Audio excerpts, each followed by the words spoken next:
Hello and welcome. Thank you for spending your time with us. My name is Shuchi, and I'm honored to host our esteemed panelists to talk about the GenAI stack.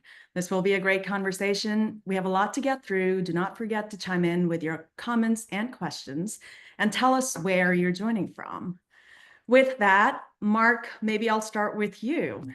So last 10 years have been a pretty remarkable turnaround at AMD and how it's choosing to show up in the AI era. And as the CTO, you've had a big role to play. Can you tell us a little bit about that journey and how the company has stayed agile to keep up with the trends, the constant change? No, it's a great question, Chuchi. Thanks for that, and thanks for having me on the webinar. Appreciate that. Well, look, AMD is a great story because it is a storied company. It's actually been around 55 years, so it's part of that original Silicon Valley set of upstarts that really transformed electronics. But if you look at how things have changed, agility is the name of the game, because if you look at what's been going on, there's been a real change that started over a decade ago in terms of the needs of high performance computing. And so Lisa Su and I were brought in over 10 years ago to help bring a change of focus. And then Lisa quickly became CEO and really helped rally the company on that vision of bringing high performance across our portfolio. And so it's that maniacal focus of being agile, bringing really leadership performance, first with CPUs, performance with energy efficiency. And then now with GPUs for the data centers, sort of our latest big push. We've been working on this for a while with other generations and focusing on supercomputer and those kind of applications. But in December 2023, we brought out a product just to go head to head with NVIDIA on training and inference. And we've already on our second generation that we launched end of last year, and third generation coming out mid this year. So it's all about agility. It's all about really focused on providing value, high performance and performance at energy efficiency and economics to our customers. And it's fueled, quite a turnaround for AMD, and we're on a significant growth vector here. Oh, wonderful. Well, congratulations on a great journey. Pat, as the co-founder of ServiceNow and our current CTO, you've seen the company through its different phases of growth and transformation. And we've had a great run as far as GenAI, and again, staying on the theme of agility. Talk to us a little bit about the journey and the biggest takeaways, and how do you think we bridged that gap from GenAI being something that's nice to have versus deeply integrated in our business strategy? Yeah, I suppose that's a good set of questions. I guess I'll frame it a little, at least the way I view it. We're right on the cusp of releasing what I'll call the second generation AI feature set. If you look at the stuff we released industry-wide, not just ServiceNow, trailing 18 months, we're summarizing stuff, we're generating emails for you. It's basically text processing. We'll take some, and it's labor saving. It helps you do your job better. It is real. It's also not something that's going to get like my mother to wake up and say, oh my God, that looks like it's changed the world. It didn't feel that way to regular people. If you look at the next generation of stuff, I think marketing is calling it the agentic evolution, whatever the phrase they're using is. They can do reasoning tasks. They can reason out a plan. They can take a set of inputs and a set of identity and do stuff. And the paradigm is a little imperfect, but I always say they're kind of like a very highly conscientious high school student. But there's an awful lot of work that today can be executed on by a highly conscientious high school student. So if you look at the agentic stuff that's coming out now, for us, that is really interesting. And I think that's where you're going to start to see a lot more of, I'll call it the lay people excitement, because there's been a lot of excitement in the tech industry. And there's a little bit of a hangover, I'd say, in popular culture. People like, stop telling us about AI until it's exciting for me. I think it's getting there. And I think it's getting there like right about now. I'll add one other piece just because it's a personal bugaboo of mine. There's a paradigm I think we have as an industry where we tend to view AI through the context of chat. It's probably because it got popular with Chat GPT. But something I'm looking at and our team is looking at is chat's just a way to interact with the AI. You can interact with AI through a button. You can interact with AI through voice.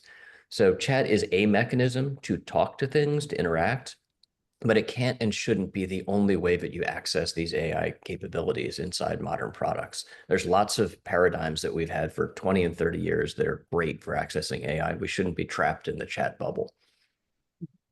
Great points. Thank you. And as a ServiceNow employee, I'm proud to be a part of this great company. So Jason, to you next. You've held several technical leadership roles, including the former CTO of GitHub. What problem did you set out to solve when you started Poolside? And tell us a little about the personal journey and that of Poolside, now valued at almost $3 billion in less than, what, about a year and a half or so? Yeah, just under 2 years. And the simplest way to say what we're doing is we're OpenAI and Anthropic and others who are going after what we might deem to be intelligence on compute. So if you hold the worldviews that I hold and others at Poolside hold, you would understand what I mean by that. So I don't want to use the completely terrible industry term of AGI, but we're effectively trying to bottle intelligence and put it on compute. It's been something that ISO, my co-founder, and I have been after since I joined GitHub, because of the starter Poolside began when I joined GitHub in 2017 as a CTO. And the ambition was to turn GitHub into the world's first end-to-end software development platform infused by intelligence. But that was just a little bit too early. It was before Transformers and the intention paper. We were just not on the right curve at that point. But ultimately, we are an AGI company. We're going after intelligence on compute. But the specific problem we're solving, and I would maybe say it the other way, which is the customer going after, are people who care about software. And that is for two very specific reasons. One is what I'm genetically engineered to go do, but and two, it's also what we believe is the best pathway to get to broad spectrum intelligence on compute, because we're applying the principles that we learned over the last decade and a half to LLMs. And those principles primarily are all about AlphaGo, AlphaZero, reinforcement learning, deterministic feedback mechanisms, building large-scale systems around the training mechanisms. So this is something that Poolside has continued to pioneer. But customers don't care about some of those internals. They only care that it works, and they only care that it's valuable to them. And so what we want to do is we want to show them that you can take something that is in the moment code completion or chat or any of the other senses that we as humans have, and you can interact with these things. And at the end of the day, solve your problem, build the product or go after your market better. And we're doing this for the umbrella category that is software, everything that has to do with it, whether it be hands-on keyboard code completion or chat or unit testing or doc writing or introspection of production logs, all of those sorts of things. And then further, we're trying to do it in a way that we think is the way that it should be done. And now should is an incredibly dangerous word, and I recognize that. But if you hold a view, you can push it. And I hold a view, which is I want to give enterprises around the world state-of-the-art artificial intelligence in a way that is responsible for them to consume. So marry it with their data side by side, but not have to trade off their data security and compliance concerns just to get access to it. So they shouldn't have to send their most sensitive data across the wire just to get code completion. Yeah, no, great points, and excited to dive deeper into all of them a little later. And congratulations again on all the success. Rena, for folks that may not be familiar with LexisNexis, can you tell us a little bit about the depth and breadth of the company and your role as the CIO? What are some of the top mind priorities for you? Sure. First of all, before I start, I want to say thank you for having me here. It's a pleasure and an honor. LexisNexis Legal and Professional is the full name of our company, and we are a global company that provides legal, regulatory, and business information and analytics. We serve legal professionals, businesses, and government agencies by providing tools, data, and software solutions to help them with legal research or compliance, risk management, and business decision-making. So that's kind of where we are, and we are part of a larger organization called RELX. I joined LexisNexis as the CIO, and the primary goal for our team is to harmonize our business processes, because we are a global company, simplify the architecture, and modernize the technology. So primary goal is to modernize our business processes and simplify our architecture so we can scale and grow faster. I'm also the founding member of firstboard.io, which is a collective of exceptional tech women, and our mission is to have these women in, we have a really powerful ecosystem of women to get into the board and bring the diversity of perspectives and excellence in the boardroom. Yes, that's amazing. Wonderful. Thank you for sharing. So let's talk a little bit about the topic, dive deep into the stack itself. And from each of your vantage points, maybe Mark, I'll start with you. As a leader in the AI hardware and compute infrastructure space, what do you think the biggest advancements in AI compute where do you think they'll come from? What will they be in the next few years? Well, Pat touched on some of this. I mean, we're really at an inflection point because you think about, the disruption that happened in 2022 as ChatGPT came out. And we started realizing, one, that the whole way that all of us could get at AI just became vastly easier because it did become a very easy interface, spoken voice or simply messaging questions to get at a vast treasure trove of data that had been built into the set of weights that associated with the large language models. So that was a great start, and all of us ran with that and started creating chatbots and a lot of things that were very sort of cumbersome and took people away from being more creative in their job. We could now build into these type of tools, and so that phase one and is already out there. It's already in full production, but now when you look at the chain of thought and agentic processes where we can chain together and get more complex tasks. It's absolutely another inflection point in terms of capabilities that we can bring in to drive up productivity in ways that are really transformative to processes.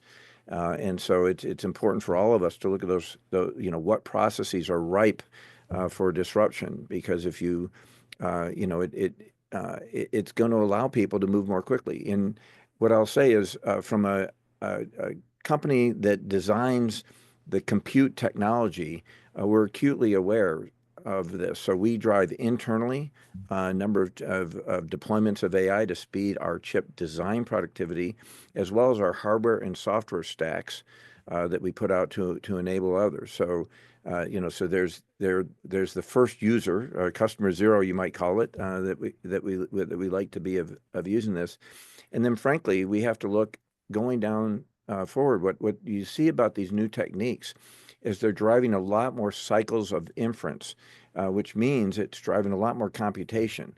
So it puts a pressure on us that we're happy to embrace, but we have to design our compute capabilities in AI to be much more efficient going forward. And they have to be efficient all the way from supercomputing in the cloud right down into the edge of the network and into end user devices like PCs. So Shuchi, it's exciting, but I've never seen a pace like this in my decades in technology research and development. It's actually breathtaking. Yeah, very exciting time for sure. Thank you for that, Mark. Jason, from your perspective as a founder, are there any specific parts of the stack that impact you, or is it the entire stack? How do you think about where do you think is the most room for innovation when it comes to optimizing, if you will, especially in the code generation space? Interesting question. I would say that the way I look at this again is who my customers are and what people are going to be using this for. And one of the things I like to say is, particularly because we're associated with very large enterprises, let's talk 10,000 developer and above type of places, government, defense, high security, high compliance needs. But Poolside's global ambition is every line of code on the planet affected, every developer impacted, make everybody developers at some point. But one of the challenges we as an industry is, particularly the software dev tool space industry is, and obviously Poolside is different than just providing a tool, is that the fashion of software changes on a regular basis at breathtaking pace. And the joke I tend to use is that it's Monday morning or whatever it's Thursday actually, but if you wake up on a Monday morning, high likelihood that a brand new JavaScript framework just emerged and people are talking about it on Twitter. And it's the pace is too high. You can't keep up with certain things, and particularly if you have a very large enterprise, how do you do that? And so what I tend to orient people to think about when you're making any sort of decision is how do you partner with people where the fashion doesn't necessarily impact how you make decisions. You need bedrock folks up around which you can build so that if the fashion changes, you can still keep them in-house. And where I see this going, I see that over the next decade, three portions of the world stack matter. And I'm going to use world stack here and then make it relevant. It's energy, it's compute infrastructure, and it's intelligence on that compute. And most organizations need to understand what that means. And so what Mark just said, I think is probably the most important, is that inference is going to be one of the largest businesses in the world over the next 10 years. And it's going to demand a lot of energy. And everybody is going to have an insatiable desire, almost unbounded, to consume that intelligence. So if you understand what I just said, you're basically looking at this saying like, okay, so I need to have partners around me who can scale at all three of those dimensions. Yeah.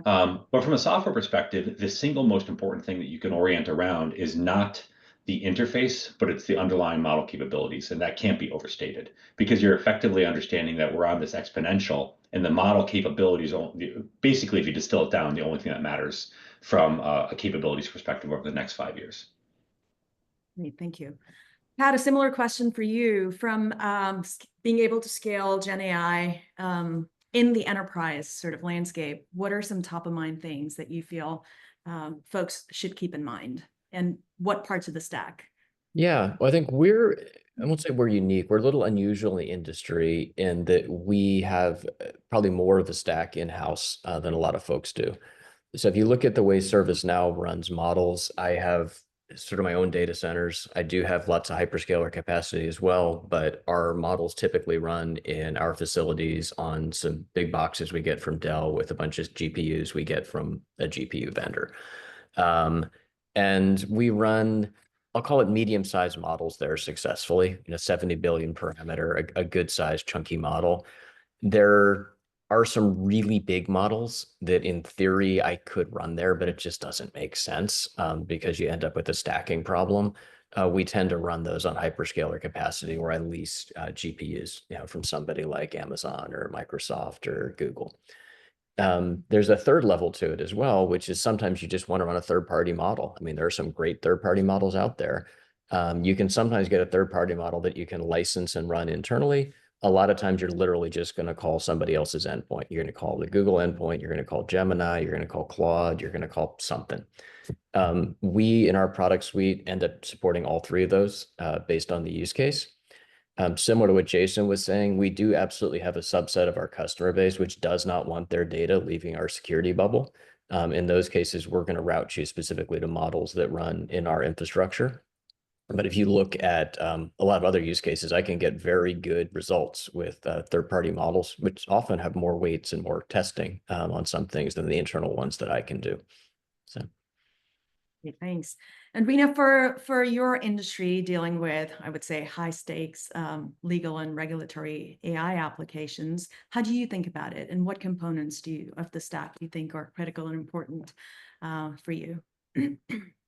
Yeah, I think the main thing is it's about creating that balance between the AI and human expertise.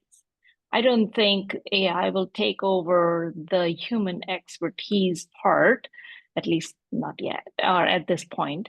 So creating that balance and building the product that can help the human expertise enhance their expertise, that's kind of where the focus is. So when we look at it, how do you automate the routine tasks, whereas the humans can continue to focus on higher level strategic value work.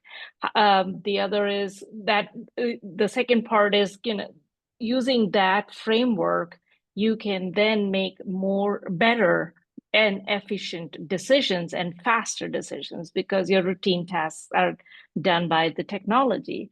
And can you outperform your competitor by using the technology? That's the other aspect that our customers need to think through. When you're using a technology, am I faster? Am I more efficient versus not using the technology?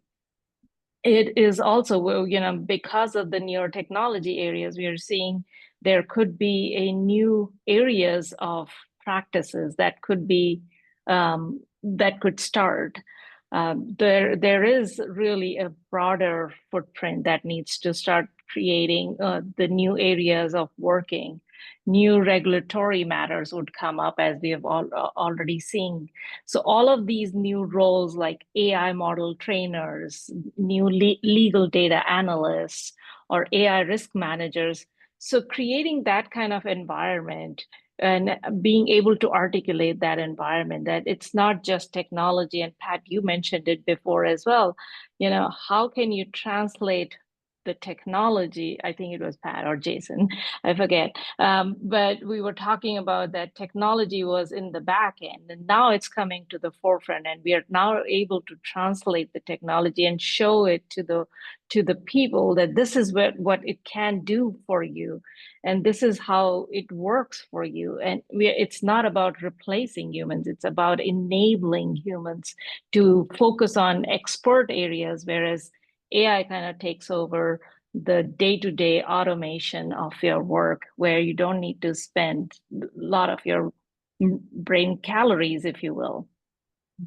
So kind of continuously training and generating these models and helping our customers growing and focusing on the expert areas. That's how we've been able to move forward. Wonderful. Awesome. Well, I do see some good questions come in. Just we will probably spend the last 15 minutes addressing them, but please chime in with any other questions that you might have in the Q&A section. All right, so all of you touched upon building versus partnering. As a follow-up, I think this is to what we talked about. This is a top of mind topic for a lot of large enterprises. And there's also this narrative going around where, because of the access of data, large enterprises have an unfair advantage to be able to scale AI, among other things. Jason, how do you see the innovation startup landscape adopt, and what role do you think it will play, especially in the enterprise space? Do you feel that enterprises have an unfair advantage when it comes to a lot of the ability There's a specialized advantage Yeah. to their, so because they understand their business, they can do something. It's interesting because Pat's on this call, and not to call it, well, Pat, but I think ServiceNow has an opportunity to do something profound. ServiceNow, Salesforce, SAPs of the world, because of what they do for their customers, they can provide bespoke artificial intelligence, very oriented around their customer set and what they do. And they can do it in a way that I can't do because they have access to their data. Now, if we had a partnership and we partnered together to do this, we could do a lot of interesting things, but they have the data. I can't do something in a customized sort of way for a certain set of things if there's no publicly available data. Because the dirty little secret of the entire generative AI space, frontier AI, is that we all have access to the exact same data. It's the internet, and we're training off of it. And I'm creating a mass ton of synthetic data, but it's a mass ton of synthetic data based upon what is known.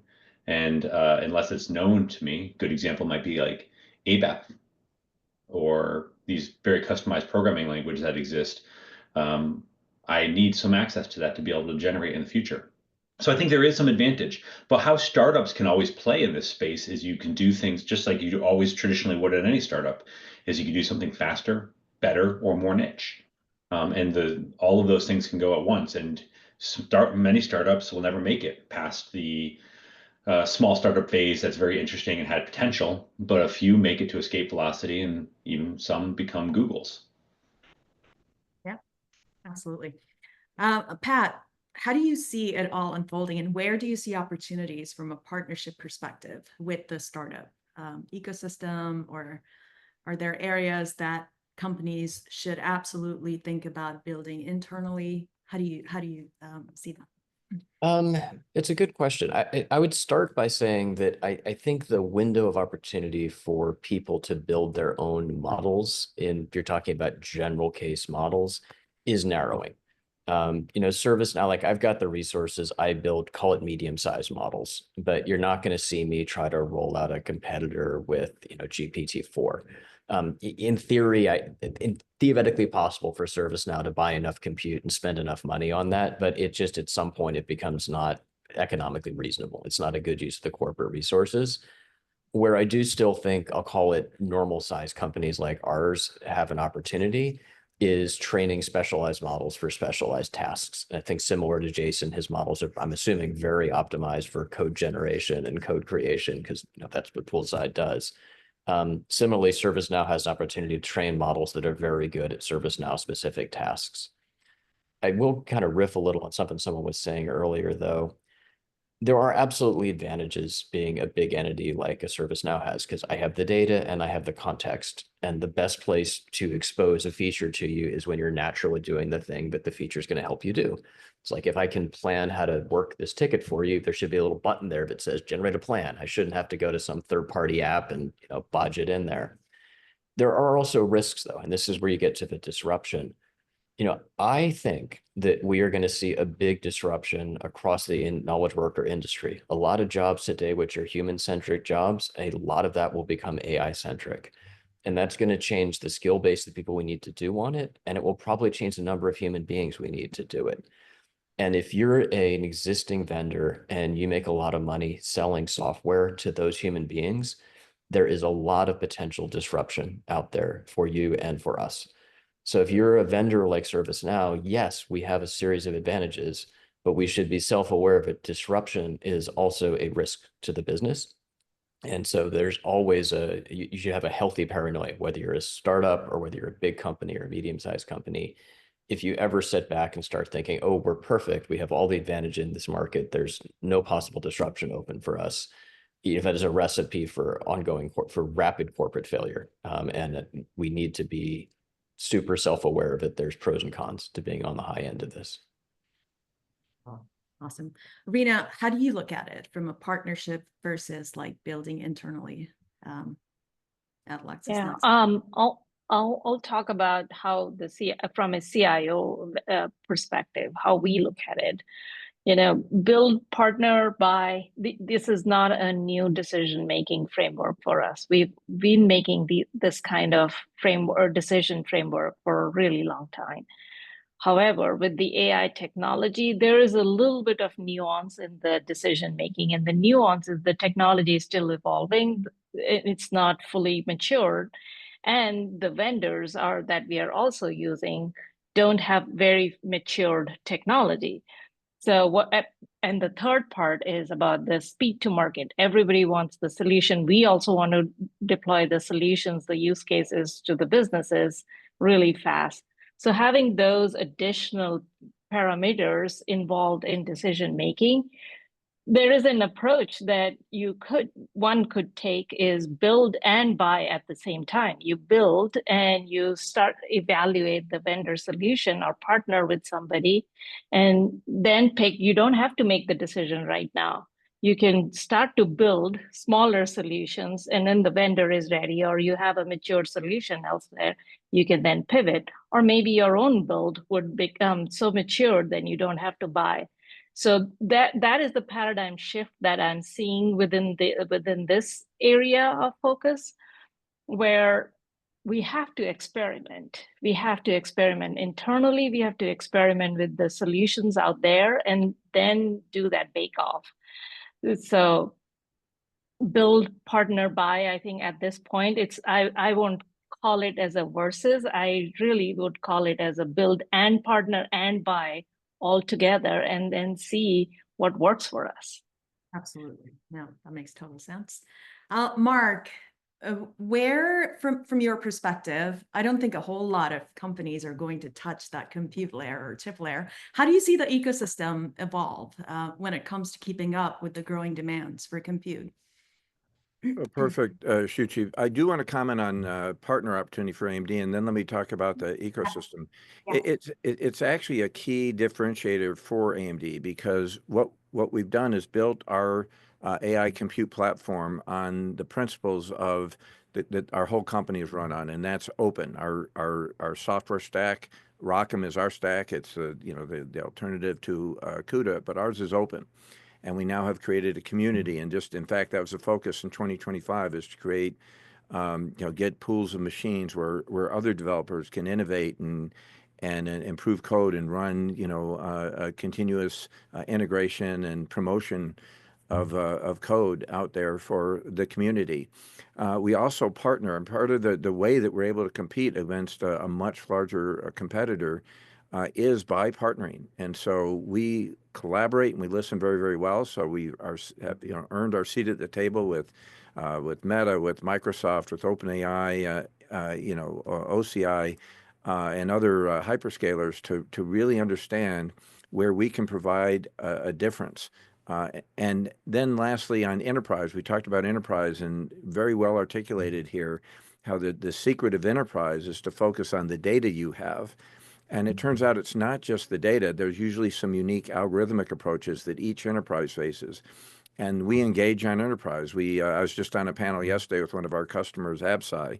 They're doing new drug discovery. They're modifying molecular structures that combined with antibodies and attack diseases. And we partnered with them. We understood where were the bottlenecks. Turns out they were really able to take advantage of the larger memory that we have around our GPU, and it drove a huge productivity improvement. And so, it's that type of partnership and collaboration.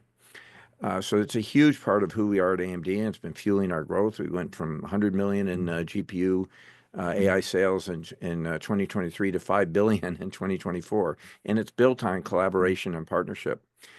Talking about the ecosystem going forward, you don't have to look beyond I call it the DeepSeek moment that occurred in December and January as DeepSeek R1 and V3 came out. It just tells you the ecosystem is changing rapidly. So there it was. DeepSeek is a company that was constrained in resource with export controls. They couldn't get their hands on as many GPUs, and it forced an innovation. And yet it was open. So they released their models, they released their weights, and now you see it rippling through the industry, driving more efficiency so that you can get more done. You can run on larger models with less computation. And you might say, oh, at AMD, are we concerned about that? Does that mean people are going to buy, less CPUs and GPUs? Not at all. Jason said the word earlier, like it's insatiable. I use that same phrase, Jason. It's just insatiable. What's coming as we start to really deploy inferencing across all these vertical applications. And so that DeepSeek moment is going to allow us to do more with less computation. And that's why we've enabled AI across our entire portfolio. Yes, it's in these massive clusters, but it's also, again, much smaller configurations at the edge, which approaches like DeepSeek did are going to make that far more capable. And I'll take you right to an AI PC. The AI PCs that AMD powers today, you can run a Llama 3.1 70 billion parameter model on that PC. When I look at our internal AI applications at AMD that trained on our data, most of them fit in that size of a model. So it just tells you the ecosystem is really growing. It's just really adapting to become more and more efficient, and very, very key and it's really our mantra at AMD is to collaborate and build an open ecosystem. It's not just about speed. That transparency of an open ecosystem really brings more safety in the application in AI for all of us.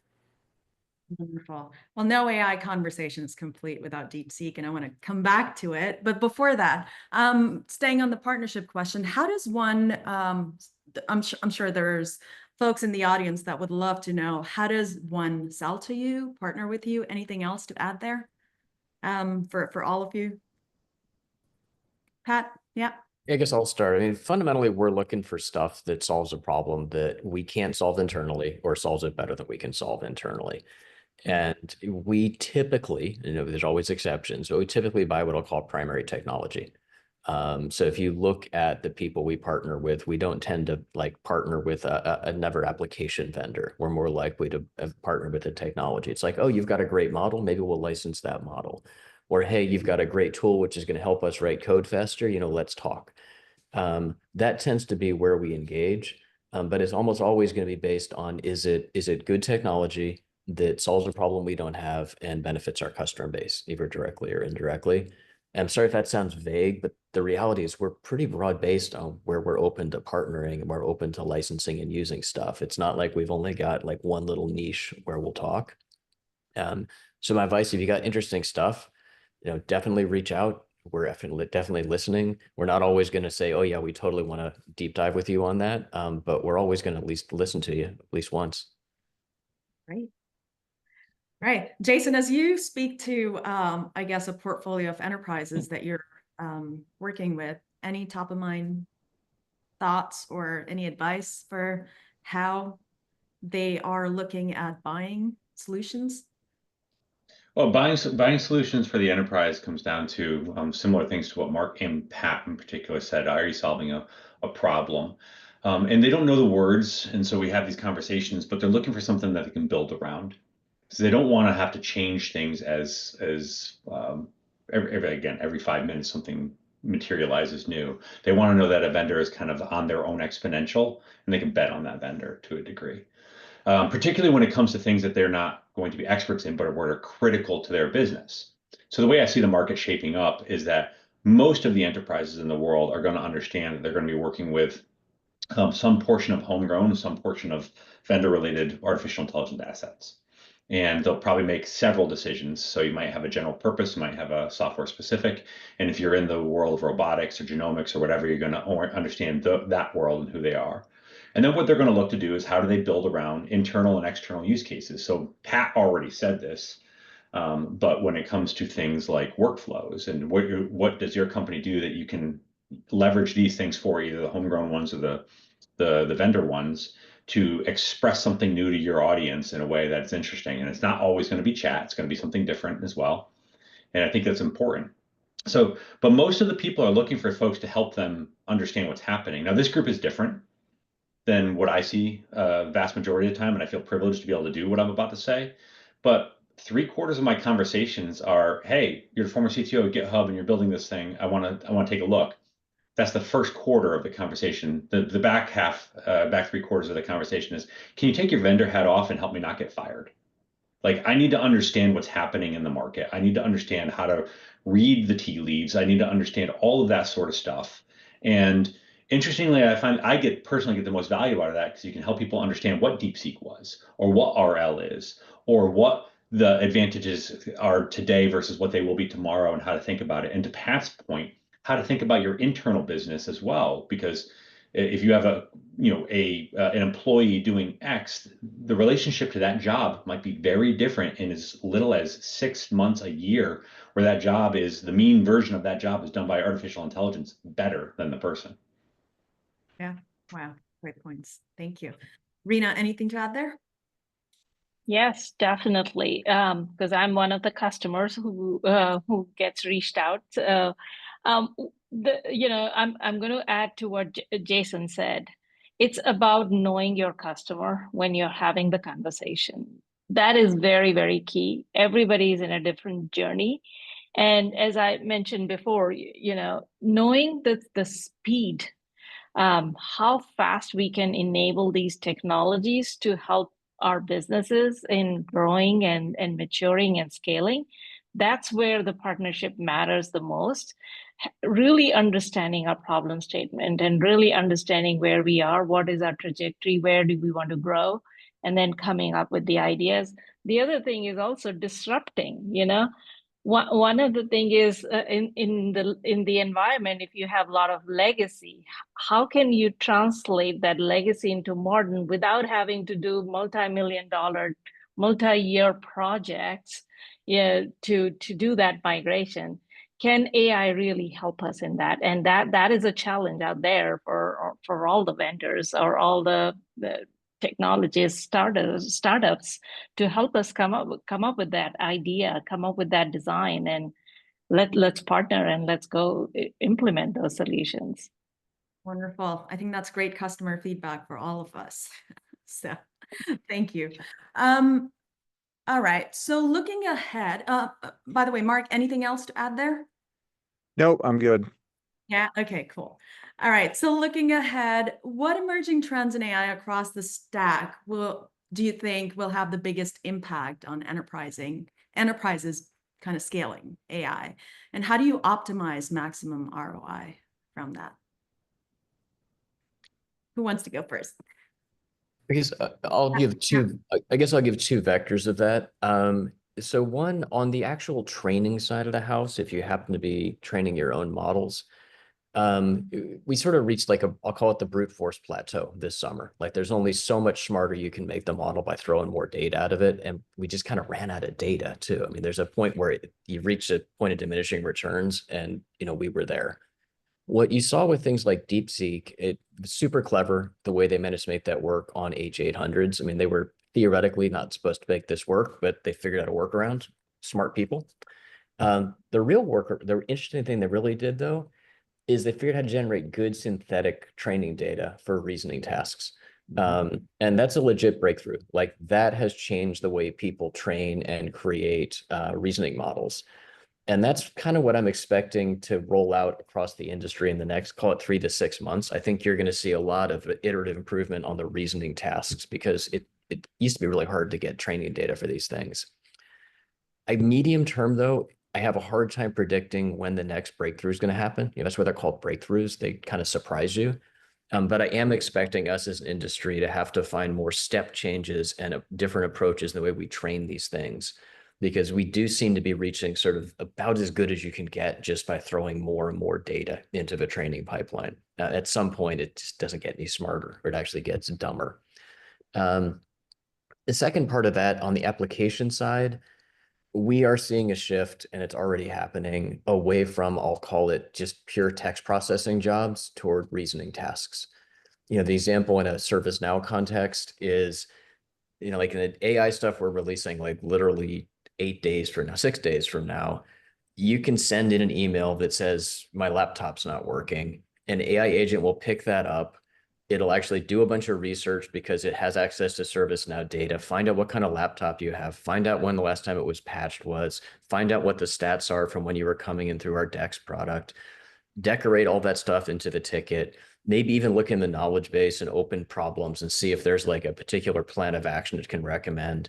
And by the time a human agent actually gets to look at that, that little thing, which started out with my laptop's not working, has been filled in, researched. There's a whole research plan there. There's even a plan of action that if you want to execute it, you push like one button and it actually goes out and executes that plan of action. So that ability to reason over data and to actually give a human being like a prepackaged, like, this is what you need to do your job, please go do it, that cuts an enormous amount of time out of people's work. And we're really a hop, skip, and a jump away from kind of getting that human in the loop out of there too. Like as we evolve these things and we get smarter at it, people are more and more likely to say, well, it's right 99% of the time. We're just going to trust it, and we're not going to have to make that human agent read through the whole plan before they approve it. Because we all know human life, like if you've got something which is right 99% of the time, you're just going to be like an approval bot anyway, because you're just going to approve that plan when it comes through. Can I go ahead. add on to that, Pat? Yeah. Think about what you just described. You just asked a simple question. Hey, my laptop's broken. What's wrong? That's so when you talk about the research approach that goes through, and it's amazing now, the kind of results. So I agree with everything you said, but the cost per token just skyrocketed, because think about what you just described. The previous, let's say on a ChatGPT, 3.5, right? You'd have gotten, a very limited answer. Now, just as you described, it's going to be a much broader answer, really like you asked an expert. But the inference loops that just went through, that were just executed to give you that answer, are much, much higher. And so if we don't get innovation, then the cost and the energy become astronomical to achieve those gains. And so that the point, the reason I'm trying to build on your comment is I want to take it back to something I said earlier. Where are we going on as an ecosystem across what companies like AMD do with our chip development, and what it takes to optimize across the stack is we have to drive tremendous efficiencies, or we won't realize a broad deployment of the perfect example that Pat just shared with us. And so that's why I talk about the sort of the breathtaking pace we're on. We're not increasing efficiency 10 or 20% each generation. We're doing it 10, 20, 35, 40x each generation, and we have to. And it's done with a combination of what we do, for instance, in our AMD chips. We've got a number of improvements we're doing. It's changes in the algorithms. You can run with less precision math formats that get you much more inferencing per dollar and training per dollar. And it's really across the whole stack. It's like we talked about earlier. That's why we're working with enterprise on specific verticals to understand their problem and optimize. So I couldn't agree more with Pat's comments, but I just wanted those on our chat here today to understand that there's dramatic changes that are needed to make what is now capable an affordable reality, and one that we can have the energy across the world to actually perform at vast scale. 100%. Just a riff on that a tiny bit. For the first generation of AI technologies, the actual cost of invoking the model, inference cost, frankly, it was almost a rounding error. It almost didn't matter. We're looking at 50 to 100x token counts to do this semantic stuff, and that starts to matter. So the economics actually start. Is this problem worth the cost of solving it? Is this the optimal deployment on the back end? So we're definitely seeing a shift from, hey, just get something out, good and ready. With speed is more important than optimizing. We are definitely seeing the optimization loop that Mark was getting at start to become a more and more foreground problem, certainly for the at-scale side of the industry. Yeah. Well, Jason, yes. adding to this, this is going to be, we should all have an offline discussion because we're all kind of going to say the exact same thing, but we're talking about all these collapse of these cycles. It all works together. All of these things have to work together in conjunction as we build the entire industry up here. But specifically, what Pat was saying is fascinating, because Pat said effectively that we ended the brute force era, and we now are going into this reasoning era, and the reasoning era is done differently. And part of that is, for people at the frontier like myself, OpenAI, Anthropic, we all know who DeepSeek was. I'm sure Mark has known DeepSeek for years as well, kind of like understanding what they're building and doing. We at Poolside have made our entire name around reinforcement learning, specifically reinforcement learning via code execution feedback, basically how we can advance models' reasoning capabilities faster via pre-training. What do you do outside of the pre-training loop? And then how do you combine all those loops? Very specifically, what does that mean? And then further, if you think about this from an application perspective, what does it mean when every loop that you have in your organization can be collapsed? And very specifically for software, what happens when the SDLC, the software development lifecycle itself, starts to collapse into the models or the systems and the models together? What does that world look like for us? How fast do we get? And to both Mark and Pat's points, I said earlier, insatiable demand for these things. The token count on these things is going to go through the roof. We're going to start using these things for more and more and more and more, and we're going to start trusting them more and more and more. And then I'll leave it at this. The first 40 years of computing were effectively the deterministic age, building up from scratch, from nothing, everything that we needed to get to this point in time. The next phase that we are in is this non-deterministic age, where we have to rebuild some of these things to get to this point where, as Pat said, we get to 99% and we can just say, I'm an approval monkey at this point. But we have to build some of these things, and those are the systems around the LLMs themselves. Yeah, and then when it comes to building, this is where we're running so fast ahead. But there are technologies, there are business processes, there are decisions in the legacy systems. I think that is going to be a big challenge. How do we transform those legacy systems and those legacy decision making into modern ways of doing it?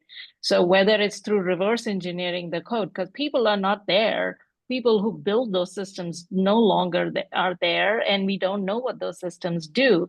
So where is the documentation? Where could we do reverse engineering? Could we do code generation of using an older technology? I think that's where, if we don't keep that in mind, there's going to be a gap into what's happening in future and where the legacy remains.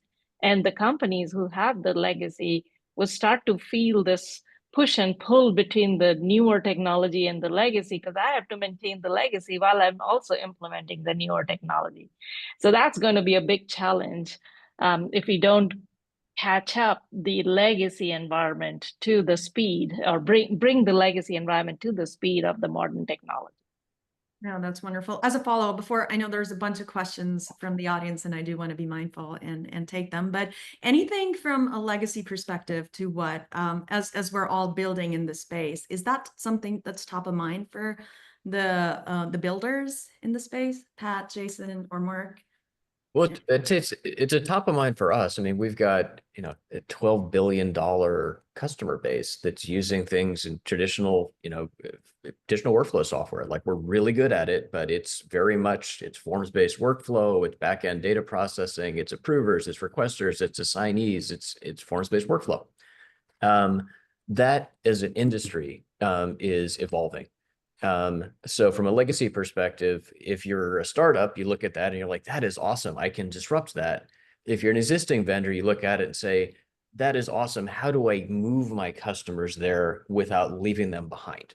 So it's a subtly different problem space if you're an existing vendor here.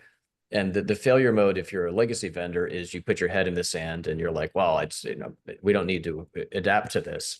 But the alternate failure mode can be to go too quickly and to lose your customer base along the way. And they're scratching their head going, I don't understand these new features you're rolling out.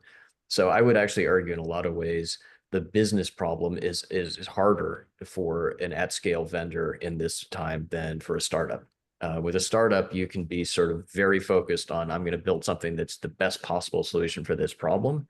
Whereas if you're an existing vendor, you got to say it's the best possible solution for my current customer base in this context, which is not always quite the same thing.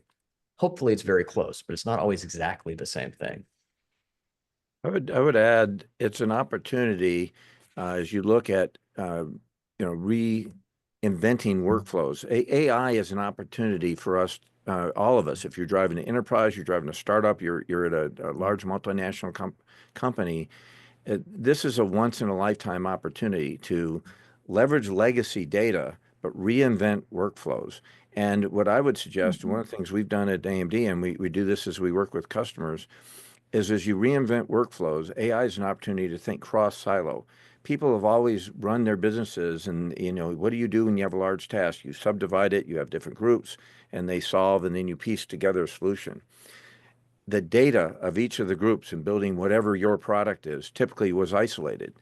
But when you think about what you can do with AI, when you can curate the data, pull it together, you actually can create much more cross-silo optimization. One, getting the people to come together as to how they can pull that data and how they can create processes that cross the workflow silos that most of us have spent most of our careers in.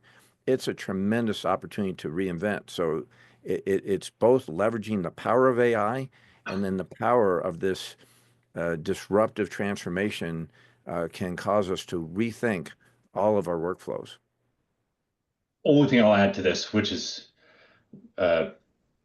maybe an obvious thing for everybody who's listening and on the panel, is the workflows here are unique in the way that we've not had before, which is typically if you wanted to help a customer, particularly from a legacy customer perspective, move into a new world, you had to bring up a brand new application or brand new X, Y, or Z to help them navigate this.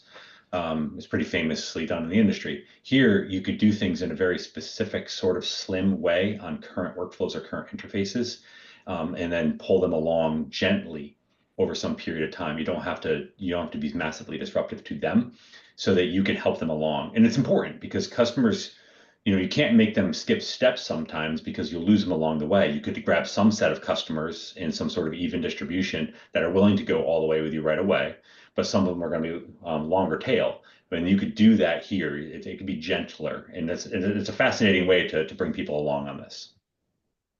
Great points. All right, I do want to take some questions, and I think the first two can probably be under the broader responsible AI umbrella. One is around how do you think about, and I think perhaps for all of you, accessibility. And I think, Jason, the first one is addressed specifically to you from a poolside perspective. And how in general, and the second one is around regulation. How do we think about operationalizing kind of security, trust, guardrails, regulation, and the broader sort of responsible AI kind of topic?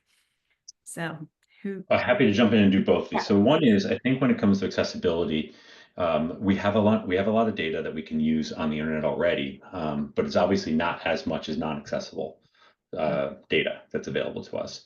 Now, interestingly, because of what we do with this thing called RLCEF, reinforcement learning via code execution feedback, as well as general reinforcement learning, we generate, Pat was already mentioning DeepSeek generate synthetic data for reasoning.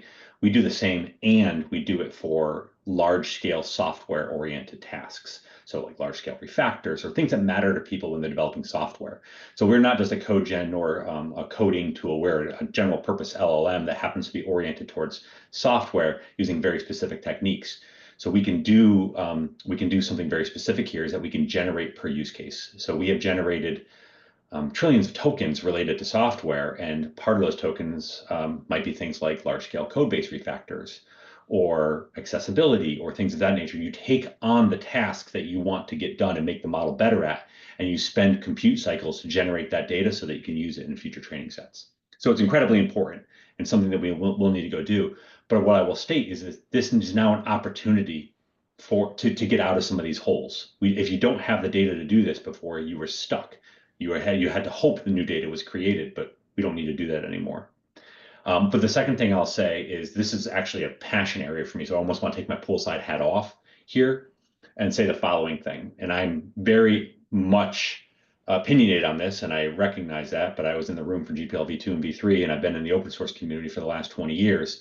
But unless you can inspect the data set that went into these training models, we're not actually having a serious conversation about security, compliance, and regulatory things. We're having a fake conversation. And we are having a current fake conversation about a lot of these things. And so I think it's incredibly important for enterprises, yes, but even more so the governments of the world, to understand that you must be able to inspect the data sets that are going into these things for a lot of different reasons. Transparency, right, Jason? Sorry, go ahead, Mark. If you can comment, I commented earlier on transparency. I'd love to get your comment there in terms of its, the role it plays. So a good example here is us. We take critical care into data that goes into this, so much so that we open up our manifest to all customers that want to use poolside. Now, we recognize also the insanity of that when you're training on trillions and trillions and trillions of tokens, but the point being that you've got to have some inspectable mechanism in what data goes into these models to understand what is and isn't happening. And the only thing I ever think about on this front is when we basically play one of those card games of Find the Queen or whatever it is, and we say, look, here's an open source, open weights model that you can go and run, but you basically don't understand what went into it. We're not talking open source anymore. We're talking weights available, which effectively is the same thing as what happened in the late 90s, early 2000s, when you could download a binary, but you had no idea what went into it. And that is utter insanity to me. And so again, somebody who has railed against this for 20, 25 years, I think it's insane that we're going down that path with the most critical piece of technology that we basically built over the last 10 years. And so I cannot help but lament this and really want to stop that conversation and have a real one here. Well, maybe we'll have to dive deeper and have another conversation just on this topic. So, but Pat, go ahead. Yeah, in terms of I'll take a bit of a different tack on it. So I don't want to sort of looking for here.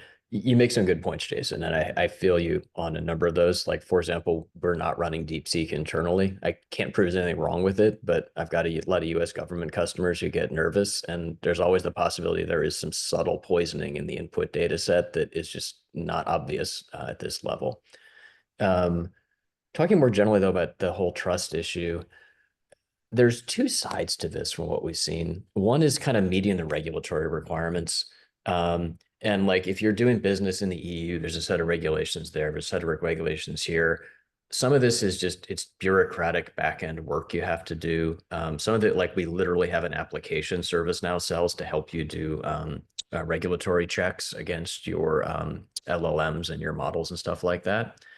But those of us in the industry, it's, yes, I need to hit the regulatory burden. I also want to release trustworthy AI, independent of the regulatory burdens. Like I want this stuff to work and be trustworthy and be accurate and solve real problems and give you the best available answers for things. And for third-party models, you're right. To some extent, you have to trust the model builders because you're never going to know for sure. I will take it a step further than Jason, though. This is me talking rather than the corporate we.